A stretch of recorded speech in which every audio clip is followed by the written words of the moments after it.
amigos y amigas, dominicanos y dominicanas, donde quiera que se encuentren.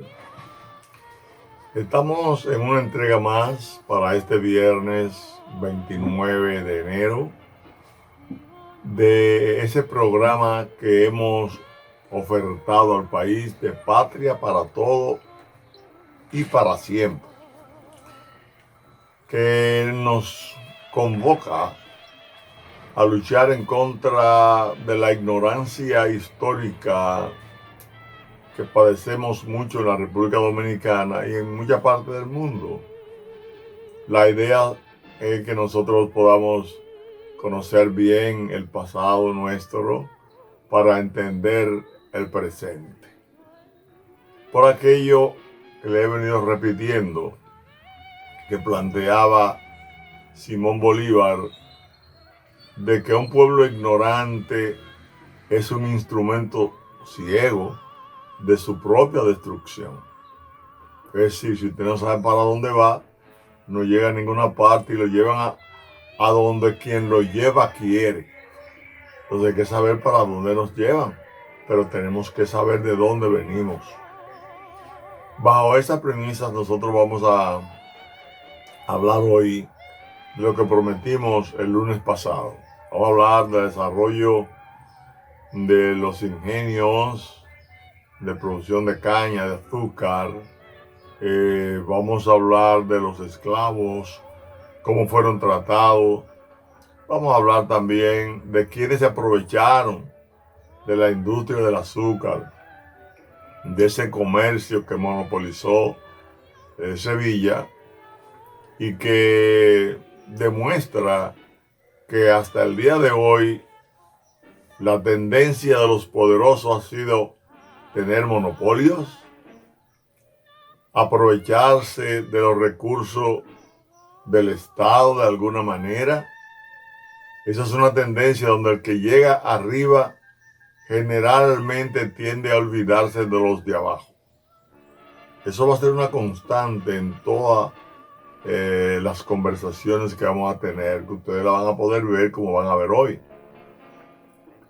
Como ustedes podrán entender, el azúcar se viene utilizando hace mucho tiempo. Aquí en la colonia comenzó realmente con un pequeño fabriquita de hacer azúcar. Un ciudadano español que vivía en la Concepción de La Vega, que es La Vega hoy. Él se llamaba Aguilón. Aguilón comenzó a hacer caña con una serie de instrumentos que pudo armar por allá por el 1506.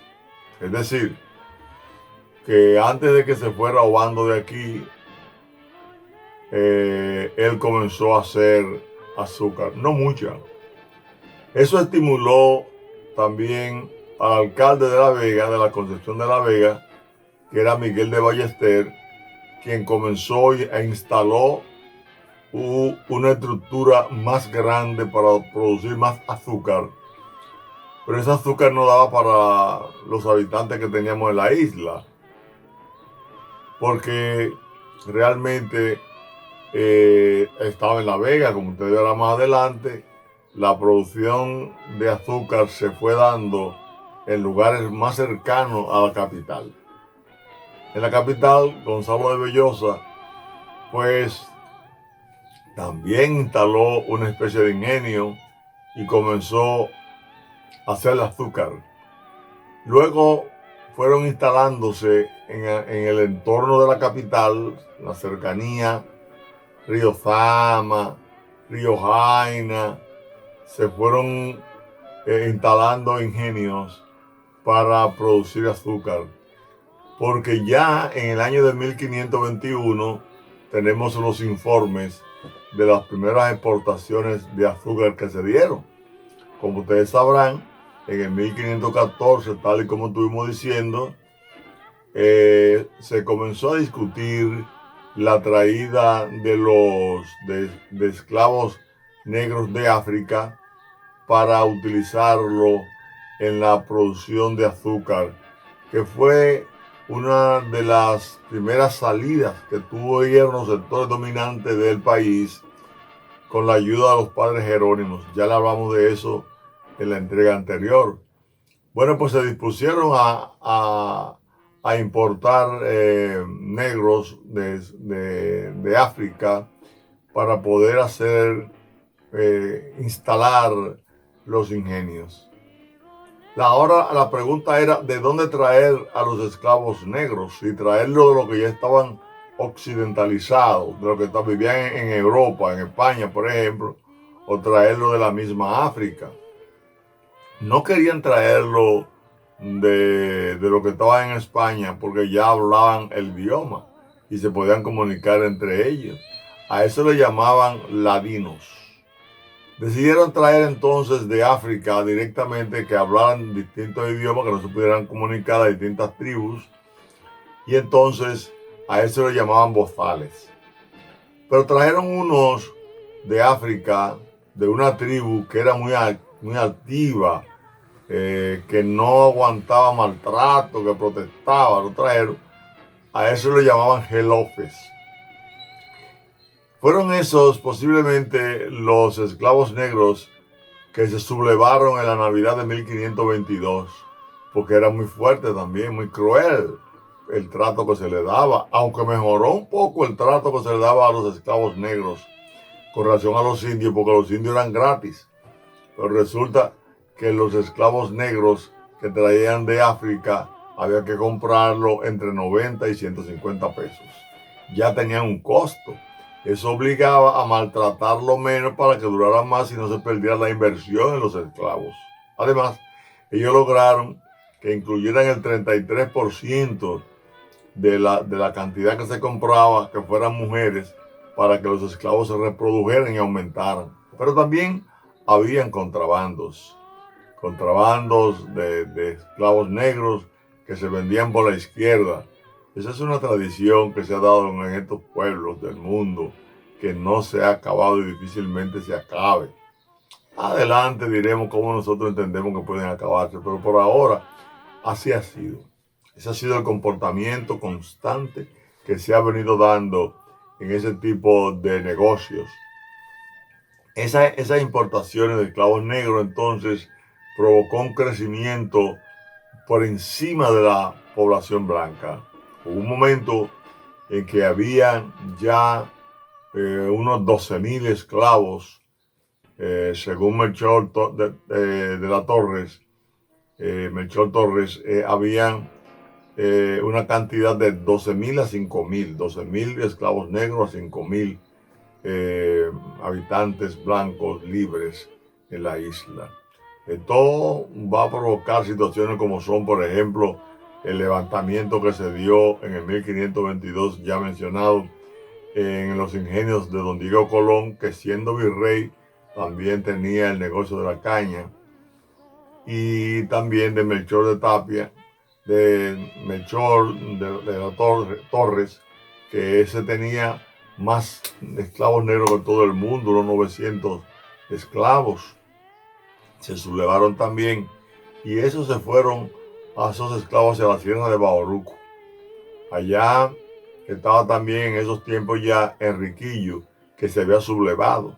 Lo cierto del caso es que se combatieron a esos esclavos negros, se combatió también a Enriquillo, y cuando Enriquillo se llega al acuerdo con él en el 1533, ya también se habían combatido a los esclavos negros, pero quedaron esclavos negros esparcidos. Por ejemplo, y asumieron papeles de contraataque. Por ejemplo, de esos que estaban para el sur, estuvo Juan Vaquero. Ese tenía su grupo también de esclavos que atacaban a los españoles y a poblados a los españoles. También estuvo Diego de Campo.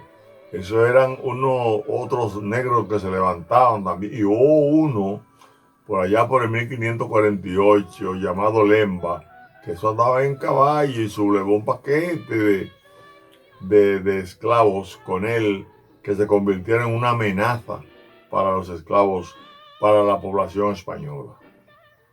Es decir que la traída de esclavos negros de África trajo producción, que realmente la producción se dio. A pesar de esos levantamientos, los ingenios siguieron funcionando. Por ejemplo, entre 1539 y 1565, la cantidad de ingenios se fue multiplicando y las exportaciones en estadísticas que se plantean de esos tiempos se llegaron a ser 803 embarcaciones por allá por el 1568, cuando se contó de navíos que salían llenos de azúcar y de otros productos de aquí, como la cañafístula. La cañafístula, eso es un producto para purgante. Todavía cuando yo era pequeño, a mí me llegaron a dar un purgante de cañafístula para eliminar los parásitos que tenían los niños. Pero con el correr del tiempo, ya cuando pasa el siglo, porque todo el siglo XVI se pasó el auge de la caña, pero cuando se llegó al 1606, que fue el año de la devastación de Osorio, que hablaremos más adelante, ya se había cambiado la producción de caña por producción de jengibre. Atención a eso. El jengibre llegó a ser un producto de gran demanda en Europa. Entonces, como quedaban en esa época unos 9.648 esclavos negros, solamente 800 estaban trabajando en el azúcar ya, y la otra gran cantidad estaba trabajando en la producción de jengibre. O sea, que declinó, porque hubo un momento en que murieron muchos esclavos negros, hubo una peste después de la invasión de Drake, Francis Drake, aquel pirata mandado por la reina de Inglaterra a combatir las embarcaciones españolas en la mar. Vino una epidemia que afectó mucho a la población negra del país y eso hizo que disminuyera, pero la gran mayoría estuvo en las estancias produciendo jengibre porque tenía mejor demanda en ese momento que la caña de azúcar. Y además se producía más fácil. No había que tener los ingenios a la vera de los ríos como tenían que hacerlo, porque era movido por la corriente de las aguas, los molinos. Ustedes saben que un ingenio en ese momento era de molinos que eran movidos por las aguas y siempre estaban al lado de los ríos caudalosos, los ingenios. Entonces el cambio de producir jengibre en lugar de azúcar le favorecía más a los dueños de la producción del azúcar. Pero ¿quiénes eran los dueños de la producción del azúcar? ¿Eran gente cualquiera que venían a invertir? No, eran gente que eran amigos de la colonia. Recuérdese que en la exposición pasada le hablamos de que había dos partidos: los servidores del rey y los deservidores del rey. En los servidores del rey estaba, por ejemplo, Miguel de Pasamonte, que fue el tesorero que mandaron para cuidar la forma en que Diego Colón estaba llevando a cabo la repartición de los indios, y luego Alburquerque. El fin es que la corona quería tener una persona que dirigiera el negocio, que le fuera fiel a ellos. El poder, lo que está en el poder, todo lo que se llame negocio, ellos lo quieren llevar a cabo ellos. La gran producción, la gran ventaja que se pueda producir desde el poder debe canalizarse para sus amigos. Por eso ustedes ven tanta gente ahora que están siendo perseguidos por corrupción. Ustedes están viendo, por ejemplo, los proveedores del Estado. Bueno, pues la gente que está en el Estado, que no tiene conciencia cívica ni conciencia de lo que es el papel de una institucionalidad, lo que hace es que le dan rienda suelta a su egoísmo, a su avaricia, y aprovechan todo lo que hay. Mientras el pueblo no llega a nada, entonces a los en llave le llega todo. Eso ha sido siempre. Eso ha sido siempre. Entre esos grupos estaban el tesorero, como Luis Miguel de Pasamonte, pero también la Real Audiencia, el secretario, todo el que estaba cerca en un cargo participó en los préstamos que se le daban para poder importar esclavos negros de África, que era la máquina de producción que había, además también para instalar los ingenios. Y se le daba, como se le daba la tierra a la gente que eran del gobierno, por ejemplo, cuando Balaguer y después la tierra del CEA se la daban a algunos aliados poderosos del gobierno, y entonces le daban la tierra, le prestaban el dinero para producir caña y después le compraban la caña. Era un negocio redondo. Pues eso viene de aquellos tiempos. Por eso es que hay que conocer la historia, para saber que la forma en que los poderosos discriminan a los de abajo ha sido una constante. Nosotros no estamos en desacuerdo que hayan poderosos, siempre tendrán que haber poderosos, siempre. Pero los poderosos más poderosos son los que cumplen con la ley. Son los que saben que tiene que haber una redistribución equitativa de los bienes. Pues desde aquel tiempo se vienen aprovechando los de arriba de los de abajo. Esos esclavos que vinieron le sirvieron a los de arriba para producir azúcar, pero para comprarlo había que prestarle el dinero. Recuérdense que los padres jerónimos vinieron a incentivar la producción de cañas de azúcar y que también hacían préstamos.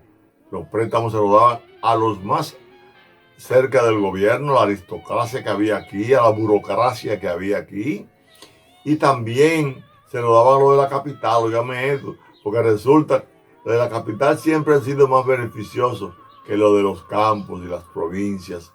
Mientras más lejos usted vive de la capital, menos posibilidades tiene de conseguir algunas cosas.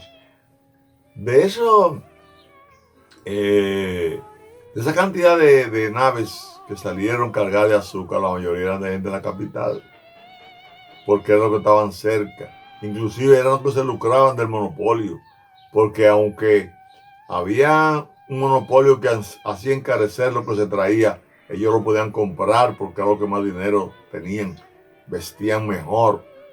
Esa discriminación entre la ciudad y el campo, esa discriminación entre los poderosos y los que están fuera del poder ha existido de esos tiempos. Estamos marcados. Nosotros en la próxima entrega vamos a seguir ampliando esto, pero sí quiero que se recuerden que desde el principio de nuestra sociedad, desde que llegaron los españoles y se instalaron aquí, ha habido mucha discriminación, ha habido mucha injusticia, y que esa discriminación e injusticia solamente se puede aplacar, porque esto lo vamos a demostrar hasta que lleguemos en la historia hasta nuestro tiempo, que ha sido así. Esa forma de burlar al pueblo, de burlar el erario, de aprovecharse de los presupuestos, eso viene de lejos. Pero de lejos también viene la ignorancia que conservamos. A la mayoría de nosotros nos gusta abrir un libro, a la mayoría de nosotros no nos gusta hacer investigaciones sistemáticas. La mayoría de los líderes políticos, la gran mayoría de los estratos medio bajo, la mayoría lo que viven es del chisme y de la intriga y no investigan para defender al pueblo que ellos representan. Y mucho más arriba se hacen millonarios. Recuérdense del comité político del PLD, todos millonarios, como que si esa fuera la misión de un político. No, la misión de un político es servir al interés nacional, al bienestar colectivo y al desarrollo de todos y de todas. Esas son mañas viejas que solamente nos podemos defender de ellas si aprendemos. Por eso decimos que para podernos defender tenemos que aprender y repetir lo de Simón Bolívar. Un pueblo ignorante es una estructura ciega de su propia destrucción. Usted se mata a usted mismo. De eso seguiremos hablando el próximo lunes. Y recuérdense, tenemos que estudiar, tenemos que conversar de cosas buenas, tenemos que investigar, nos están entreteniendo a través de todos estos medios digitales de comunicación. Saquemos un tiempo para eso, para la investigación. ¿Por qué? Porque nosotros queremos tener patria para todos, pero para siempre. Así que hasta el próximo lunes. Bendiciones para todos y todas.